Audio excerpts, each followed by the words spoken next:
Assalamualaikum warahmatullahi wabarakatuh. Berjumpa kembali pada mata kuliah pengantar pengembangan aplikasi permainan. Pada pertemuan kali ini, kita akan masuk pada prototype unit 4. Ya, di sini kita akan membuat suatu game dengan nama Sumo Battle Prototype. Kita akan mempelajari tentang gameplay mechanics yang lebih mendalam lagi ya. Di sini, nanti desain gamenya itu kita seperti mendesain suatu game di atas suatu platform, di mana nanti kita akan mengontrol suatu bola yang berusaha mendorong atau menyingkirkan musuh-musuh lainnya yang ada di dalam arena game kita. Kita berusaha dorong dia jatuh dari platform. Oke, langsung aja. Di sini saya sudah mempersiapkan aset ya berupa unit prototype 4. Langsung aja nanti seperti biasa kalian bisa download via LMS. Jadi di sini projectnya sudah saya buat.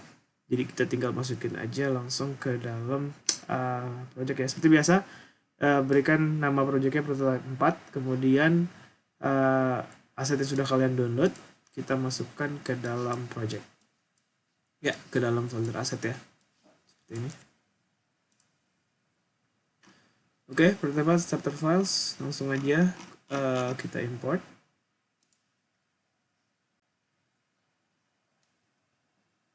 Ditunggu aja. Untuk prototype 4 ini ukuran filenya nggak gede, cuma sekitar 600-an kilo. Nah, kemudian seperti biasa sampel scene-nya kita ke prototype 4 dulu. Ya, kemudian sampel scene dihapus aja. Klik kanan, di delete. Oke. Nah, di sini kalau kita langsung klik play, ya sudah kelihatan ada partikel sistem sedikit ya, tapi belum bisa dikontrol apapun. Jadi kita bisa lihat di situ seperti platform ya, seperti arena berbentuk hexagon segi 6 ya, sebagai arena untuk saling dorong dengan berbagai macam jenis bola nanti. Oke. Nah, langsung aja. Hal pertama yang kita lakukan adalah untuk menambahkan player kita. Player kita itu berupa sphere ya. Jadi di sini saya masukkan aja, nggak usah bingung, langsung aja di via game object, 3D object, kemudian sphere. Ya, sphere-nya langsung ada di situ. Reset posisinya, ya kalian bisa langsung aja masukkan 000 di bagian transform atau klik logo gear atau lambang setting di situ, kemudian reset, maka posisinya akan di atas sana. Kemudian untuk scale-nya jadiin 1,5 semua ya, 1,5, 1,5, 1,5. Oke. Ini adalah ukuran defaultnya untuk bola kita. Nah, kemudian di dalam course library di situ sudah ada tekstur ya. Jadi di sini teksturnya bisa kita pakai mau manapun yang kita inginkan ya. Ada tekstur grid 1 sampai 8. Kemudian ada juga tekstur grid glass, mungkin ini untuk desain levelnya. Langsung aja di sini saya rubah namanya dulu sphere jadi layer, double klik aja. Kemudian di sini saya kasih, kita untuk memberikan tekstur sebenarnya simple aja, langsung aja kita drag drop si teksturnya itu ke dalam objek layernya. Jadi saya ini seperti itu ya, dan secara langsung kalian bisa lihat di bagian scene view, di situ si sphere sudah berubah teksturnya ya. Tergantung apa yang kalian inginkan ya, kita ganti-ganti aja sampai ada style yang lebih cocok.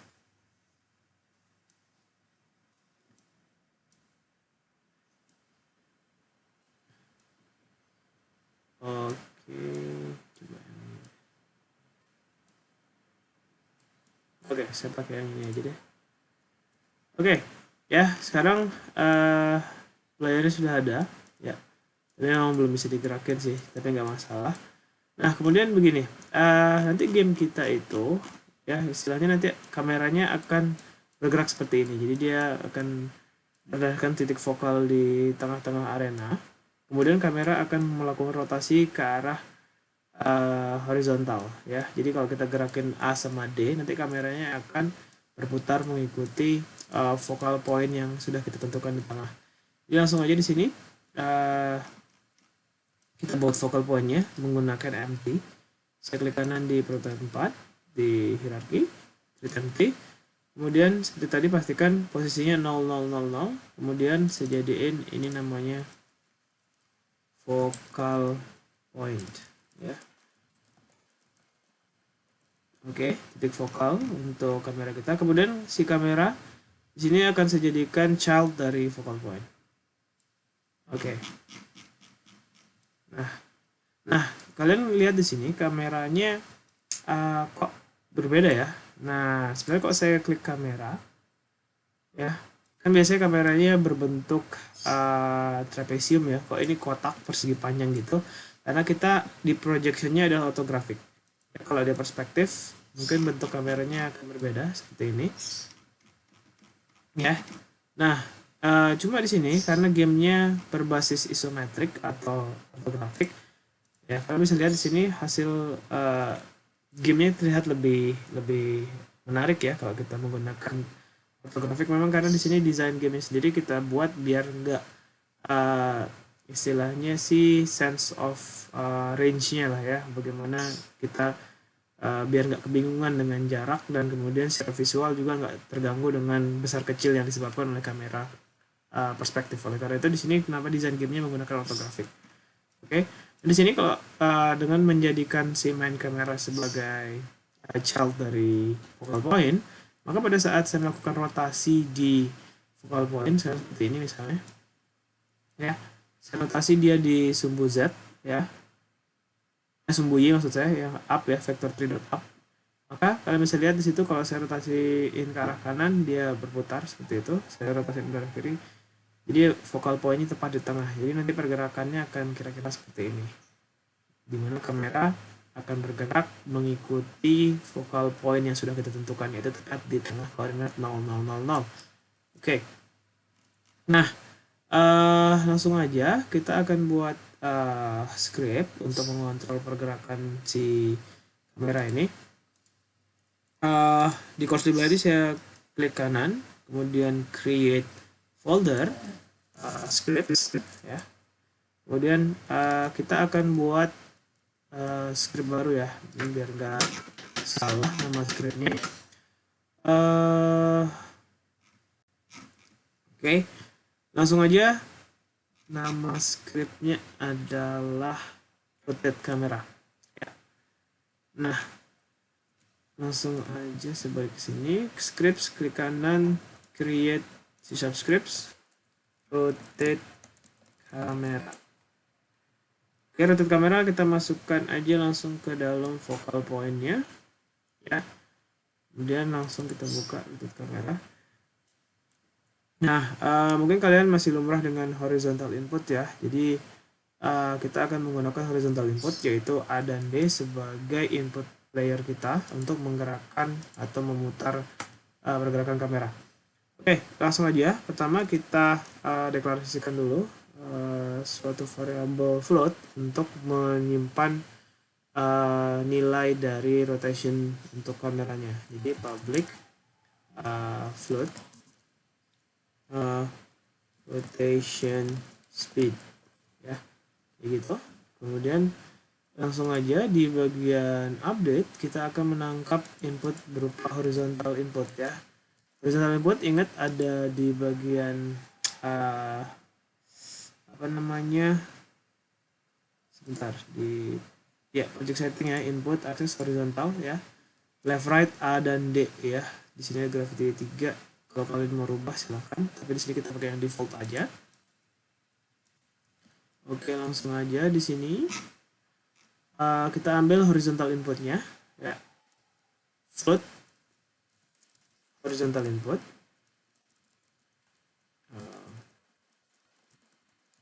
input sama dengan input dot get axis ya, horizontal.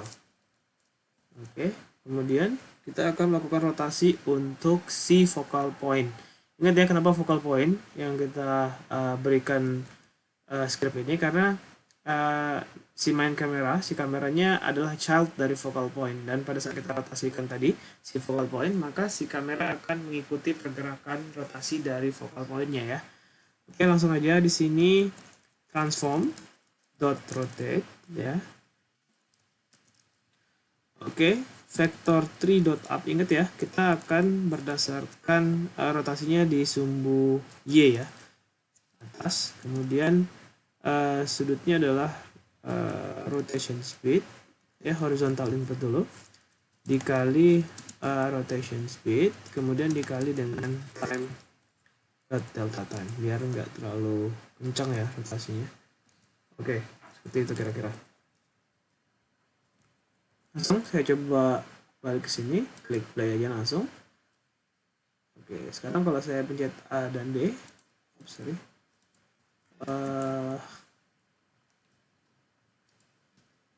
oke, di sini nggak ada pergerakan ya, karena rotation speed belum kita kasih nilai. Jadi kalau saya kasih 1 misalnya, oke, 1 kayaknya terlalu kecil ya, pergerakannya rendah banget. Kalau 10, oke, 10 sepertinya udah lebih baik, cuma masih lelet. Kita kasih coba 30. Sorry, kebanyakan, 303. Oke, nah 30 kayaknya standar. Saya kasih 50. Oke, sepertinya 50 paling tepat ya untuk rotation speed ya. Oke, jadi langsung aja di stop dulu playnya, kemudian kita inisiasikan nilainya sekitar 50 ya untuk variable rotation speed. Oke, kita lanjut. Nah, sekarang kita akan melakukan kontrol untuk si player ya. Buat seperti biasa, script untuk player controller ya.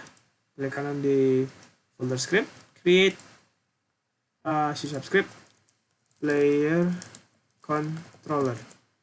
Oke, kemudian player controller masukkan ke sebagai komponen dari player. Seperti itu. Belum masuk ya. Oke, sudah masuk.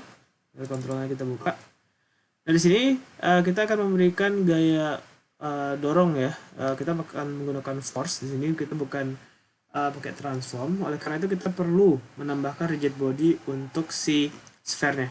Langsung aja di sini di player kita add komponen terlebih dahulu.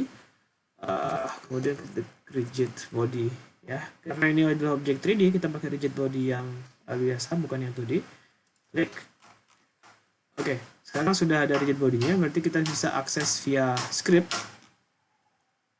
Langsung aja, pertama kita akan menyimpan variabel rigid body-nya dulu. Oke.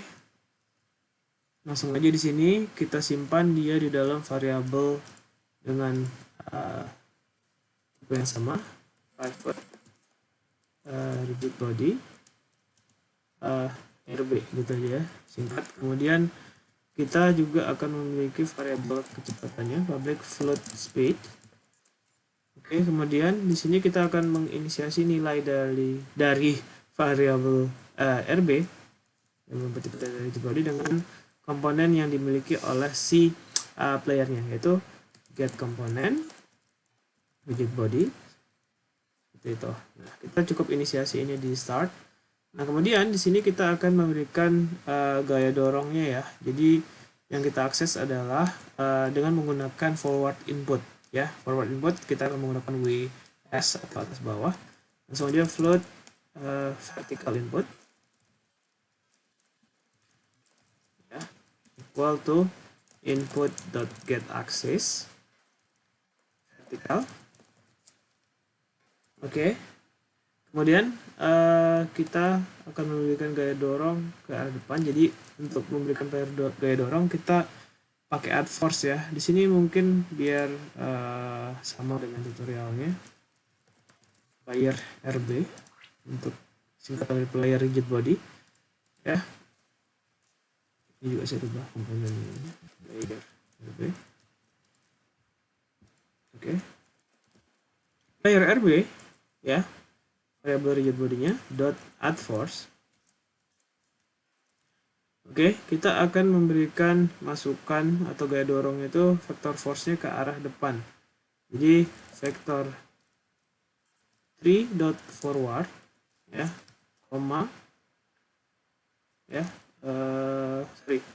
Vector forward dikali dengan vertical input dan juga dikali dengan speed.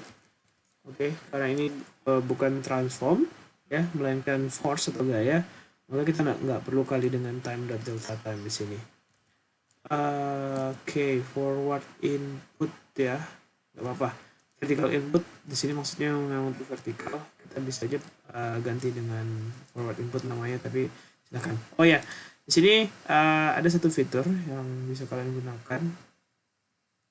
Kalau kalian rename suatu variabel atau rename suatu nama yang ada di dalam script kalian, dan kemudian variabel itu banyak, istilahnya kalian sudah sebutkan berkali-kali di dalam suatu script. Kalau kalian ganti manually satu-satu kan ini bakal repot banget. Jadi kalian bisa aja langsung aja kalian pilih si nama variabelnya, klik kanan, kemudian rename di situ, ya. Misalnya di sini saya ganti dengan nama forward input, ya. Kalian bisa perhatikan yang saya rubah satu tapi yang berubah semuanya, ya. Jadi ini sangat berguna kalau kalian ingin merubah nama variabelnya sekaligus gitu, secara simultan untuk semua variabel yang sama, ya. Ini akan membantu kita untuk merapikan scriptnya, ya. Oke. Ya. Sekarang saya coba balik lagi ke dalam gamenya. Kemudian saya cek di player, di situ ada speednya masih 0, saya kasih juga nilai mungkin sekitar 50. Oke, kemudian sekarang saya klik play.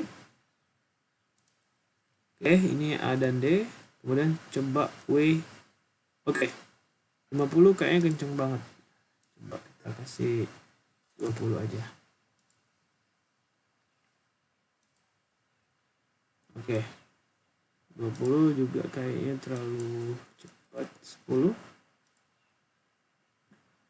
Oke.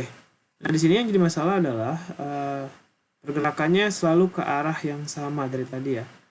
Yaitu ke arah, ya memang benar ke arah depan, tapi ke arah depan si sphere-nya. Jadi kalau walaupun saya geser si focal point, pada saat saya pencet W, kelihatan di situ dia tetap bergerak ke arah ya vertical input, ya, yaitu ke arah sumbu forwardnya, ya. Jadi dia melakukan proses gaya dorong ke depan, ya, yaitu sumbu Z dari si sphere. Kalau kita lihat di sini sebenarnya, ya, sumbu Z-nya itu forward force-nya, ya. Jadi pada saat kita memberikan force ke arah depan, dia akan selalu ke arah depan dari si sphere, ya. Jadi di sini kita perlu pahami, ya, kalau ini player, ini focal point, ya. Nah, kalau focal point pada saat saya play di sini, kalian lihat ya, focal point-nya pada saat saya belum gerakin si kamera, focal point juga memiliki sumbu Z yang sama dengan si bola. Tapi pada saat saya rotasi, ya, ini mungkin biar nggak bingung. Sebentar. Oke, ya. Ini lokal, ya, sorry. Jadi itu global, ya, makanya nggak bergerak. Nah, di sini si focal point memiliki arah sumbu Z yang berotasi, ya. Karena kita memang sudah melakukan scripting tadi, ya, di mana focal point pada saat kita rotasi berdasarkan sumbu Y, ya, memiliki inputan, menerima inputan dari horizontal input, ya, rotasinya tadi dengan speed 50, ya. Di situ seharusnya, ya, pergerakan bola mengikuti sumbu Z dari focal point. Jadi istilahnya kenapa begitu? Karena nanti di sini anggapannya kelihatannya memang dia bergerak, ya, arah depan dari kamera. Nah, ini sebenarnya tujuannya adalah untuk mempermudah si player nanti dalam menavigasikan pergerakan bola ini. Jadi selalu ke arah depan dari sudut pandang kamera, ya. Nah, karena itu kita perlu mengakses istilahnya sih local axis dari focal point yang diakses oleh si sphere kita atau player kita. Nah, sebenarnya caranya sederhana aja, ya. Jadi kita perlu untuk memanggil, ya, si focal point tadi ke dalam script player kita. Langsung aja. Pertama, kita harus deklarasikan secara public, ya, private juga nggak apa-apa sih di sini karena kita inisiasi via script, jadi langsung aja private game object, kemudian focal point seperti itu. Dan kita inisiasikan di start focal point. Kita bisa menggunakan nama fiturnya itu game object. Ya. Di sini game objectnya G-nya besar ya, game object karena berupa tipe data game object .find. Ya. Di sini kita dengan menggunakan method find ini kita akan menginisiasikan variabel focal point di sini dengan suatu game object yang ada di dalam project game kita, ya. Jadi di sini case sensitif, jangan sampai salah nama objeknya ya, focal point, F-nya besar, P-nya besar, focal point. Oke. Nah, setelah kita inisiasi di sini, kita bisa akses berbagai macam komponen dari focal point tersebut. Jadi langsung aja di sini kita ganti vector 3.forward ini dengan aksis dari lokal aksis dari focal point. Jadi focal point dot transform dot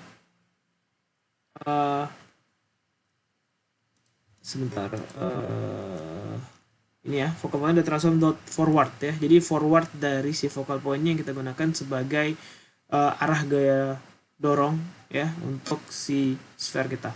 Dot forward seperti itu ya, bukan forward dari sphere kita ya atau player kita, tapi forward dari focal point. Oke, langsung aja saya coba apply sekarang. Oke, ya di sini mungkin biar kalian bisa lihat. Nah, di situ arah depannya ke sana. Nah, akan selalu mengikuti kamera ya. Cuma di situ dia bakal jatuh ya. Di sini memang kontrolnya masih ke arah depan. Nanti kita akan menambahkan proses rotasi juga sih. Jadi si bolanya bisa belok. Oke. Untuk saat ini pergerakannya memang masih rada gagok sedikit ya, teman, nggak masalah. Kita bisa kontrol pergerakan si sfernya berdasarkan focal point. Oke. Nah, demikian untuk pertemuan pertama ini. Pada unit pertemuan 4 kita sudah pelajari tentang kamera rotate ya. Jadi kameranya berrotasi berdasarkan pulau tadi atau platform tadi berdasarkan horizontal input. Kemudian si bolanya ya memiliki gaya putar, gaya dorong ke depan berdasarkan direction of camera tadi ya, menggunakan vertical input. Kemudian juga kita sudah belajar tentang texture wraps, di mana tadi kita sudah mengganti teksturnya. Biasa simpel kalian drag drop tekstur ke dalam object layer. Kemudian kita sudah menjadikan kamera sebagai object childnya. Kemudian kita sudah pelajari tentang koordinat global dan lokal ya, global axis dan local axis tadi. Kemudian kita juga get direction of other object. Jadi tadi kita menggunakan arah dari focal point untuk memberikan gaya dorong bagi player sphere ya. Jadi di pertemuan selanjutnya kita akan menambahkan challenge untuk player ya. Kita tambahkan enemies yang akan mengejar player kita kemanapun. Oke, terima kasih atas perhatiannya. Kita lanjutkan pada unit selanjutnya. Terima kasih. Wabillahi taufiq wal hidayah. Assalamualaikum warahmatullahi wabarakatuh.